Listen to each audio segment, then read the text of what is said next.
ఎట్లున్నారండి, వాళ్ళ ఐడియాలు ఎట్లున్నాయి, వాళ్ళు చట్టాల్ని ఎలా వాడాలనుకుంటున్నారు, ఎలా తమ చేతుల్లోకి తీసుకోవాలనుకుంటున్నారు, ఎలా మిస్యూజ్ చేయాలనుకున్నారన్నది మనం కంట్రోల్ చేయలేము, అది మన చేతిలో లేదు.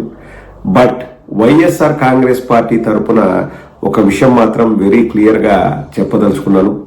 వాళ్ళు చేస్తున్న ఆరోపణలన్నీ అసత్యాలు, అవన్నీ కూడా సృష్టించబడ్డ ఆరోపణలు మాత్రమే. అక్కడ వాస్తవాలు ఒకటి ఉంటే వీళ్ళు కల్పించుకొని ఏదో జరిగిపోతుందని ఒక కలరింగ్ ఇస్తూ బ్రహ్మాండం బద్దలైపోతుంది, ఏదో జరిగిపోతుంది, అక్కడ ఏదో స్కామ్ జరిగిందని ప్రజల్ని నమ్మబలకాలని చెప్పేసి వాళ్ళు చేస్తున్న ప్రయత్నం తప్పితే అందులో ఇసుమంతైన వాస్తవం కూడా లేదు.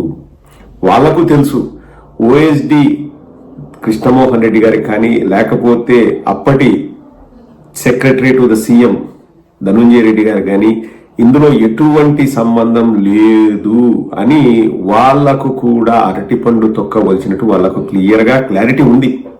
కానీ ఇప్పుడు ప్రజలు ఇలా మాట్లాడుకోవాలి అంటే జగన్మోహన్ రెడ్డి గారికి అత్యంత సన్నిహితంగా పనిచేసిన వాళ్ళని మనం అరెస్ట్ చేస్తే ప్రజల్లో ఒక ఈ వాదనను మనం బలంగా తీసుకెళ్లొచ్చు, ప్రజలకు మనం ఎక్స్ప్లెయిన్ చేయొచ్చు అన్న ఉద్దేశంతో వాళ్ళని అరెస్ట్ చేశారు తప్పితే అందులో ఎక్కడ ఆ కేసులో సత్తా లేదు, అందులో స్టఫ్ లేదు. మళ్ళీ చెప్తున్నాను కదండి, అరెస్ట్ చేస్తారా అనే ఆలోచన కూడా ఎవరు పెట్టుకోవద్దు. ఎందుకంటే ఇది ద మోస్ట్ వీక్ కేసు అన్నమాట, చాలా చాలా వీక్. ఎక్కడ వాళ్లకు చెప్పడానికి కూడా వాళ్ళ దగ్గర స్ట్రెంత్ లేదు. ఫస్ట్ కేసు పెట్టినప్పుడు అన్నోన్ పర్సన్స్ ఏదైనా చేసిండొచ్చు అని చెప్పి కేసు రిజిస్టర్ చేశారంట. కేసు రిజిస్టర్ చేసినప్పుడు ఒకరి పేరు కూడా అందులో లేదు. తర్వాత వాళ్ళు ఏదో వాళ్ళ ఇష్టానుసారంగా వాళ్ళు కొంతమందిని భయపెట్టి లోబర్చుకొని వాళ్లకు మాయమాటలు చెప్పి ఇంకా ఏమైనా గజకర్ణ గోకర్ణ టక్కు టమారా విద్యలు ప్రదర్శించి బేతాల కుట్రకు తెరలేపి వాళ్ళు ఇవన్నీ చేస్తున్నారన్నది క్లియర్ గా అర్థమవుతుంది. సీఎంఓకి గాని, సీఎంకి కాదండి, సీఎంఓకి గాని, ఓఎస్డి కృష్ణమోహన్ రెడ్డి గారికి కానీ ధనుంజయ రెడ్డి గారికి కానీ సంబంధమే లేదు. ఒక్క ఫైల్ అక్కడికి రావడం కానీ సీఎంఓలో సంతకాలు పెట్టడం కానీ జరిగిందే లేదు. ఏవేవో కాకమ్మ కథలు చెప్పేసి అన్ని వేల కోట్లు క్యాష్ ట్రాన్సాక్షన్ తీసుకున్నారు, లేకపోతే ఇన్ని వేల కోట్లు ఆ డిస్టిలరీస్ ఓనర్స్ దగ్గర నుంచి ముడుపులు తీసుకున్నారు అని చెప్పి మాట్లాడుతున్నారు తప్పితే ఎక్కడా మనీ ట్రయల్ కూడా లేదు. ఒక్క రూపాయి ఇక్కడ నుంచి అక్కడికి వెళ్ళింది, అక్కడి నుంచి ఇక్కడికి వెళ్ళింది అన్న దాఖలాలే లేవు. అది లేదు, అది జరగలేదు, అది జరగలేదు. ఇప్పుడు వైఎస్ఆర్ కాంగ్రెస్ పార్టీ తరఫున నేను ఒకటే చెప్తున్నానండి, జగన్మోహన్ రెడ్డి గారిని అరెస్ట్ చేస్తారా అది ఇదంటే వాళ్ళు కుట్రలో భాగంగా వాళ్ళు ఏం చేస్తారు ఏందన్నది మనం సమాధానం చెప్పలేము. బట్ వైఎస్ఆర్ కాంగ్రెస్ పార్టీ అయితే పూర్తిగా సన్నద్ధమయ్యే ఉంది. ఇవన్నీ మనకు గాని మన నాయకుడికి గాని కొత్త కాదు, అరెస్టులు కొత్త కాదు, జైలుకు వెళ్ళి రావడం కొత్త కాదు. ఇంతకు ముందు అన్యాయంగా 16 నెలలు జైల్లో పెడితే ఏమైందో మనం చరిత్రను ఒకసారి తిరిగేస్తే అందరికీ అవగతం అవుతుంది. వాళ్ళకి గుండెల్లో రైళ్లు పరిగెడుతున్నాయి తెలుగుదేశం వాళ్ళకి. జగన్మోహన్ రెడ్డి గారిని టచ్ చేస్తే తరువాత జరగబోయే పరిణామాలు చాలా తీవ్రంగా ఉంటాయి. అది ఎదుర్కోవడానికి మనకు ఆ సత్తా లేదు, మన వల్ల కాదు అన్న విషయం వాళ్లకు క్లియర్ గా తెలుసు. ఎందుకంటే ఒకటి, ఇట్స్ ఎ ఫ్యాబ్రికేటెడ్ అలిగేషన్. అందులో ఆ అలిగేషన్స్ లో వాస్తవాలు లేవు, ఏమీ లేవు. మేము కక్ష తెచ్చుకోవాలి. ఇంతకుముందు సిఐడి వాళ్ళు చంద్రబాబు నాయుడు పైన కేసు వేశారు ఇదే లిక్కర్ విషయంలో, కాబట్టి మేము కూడా కేసు వేస్తాము, మేము వైఎస్ఆర్సీపీ క్యాడర్ ని భయపెట్టడానికి ట్రై చేస్తాము అని ఏకైక లక్ష్యంతో వాళ్ళు చేస్తున్నారు. మన నాయకుడు మనకు నేర్పింది ఒకటే, మనం ఏదైనా ధైర్యంగా పోరాడతాము, పోరాడి విజయం సాధిస్తాము. మనము ఒక ఎలక్షన్స్ లో ఓడిపోయినంత మాత్రాన మనం ఏదో కోల్పోయినామనో ఏదో మనం తగ్గామనో మనం ఆలోచించాల్సిన అవసరం లేదు. మన ప్రయత్న లోపం లేకుండా మనం ప్రయత్నం చేసేంత వరకు మనం ఎవడికి భయపడాల్సిన అవసరం లేదు. ఎవడు వచ్చి మన బొచ్చుగాని పీకలేడు, మన బొచ్చుగాని పీకలేడు.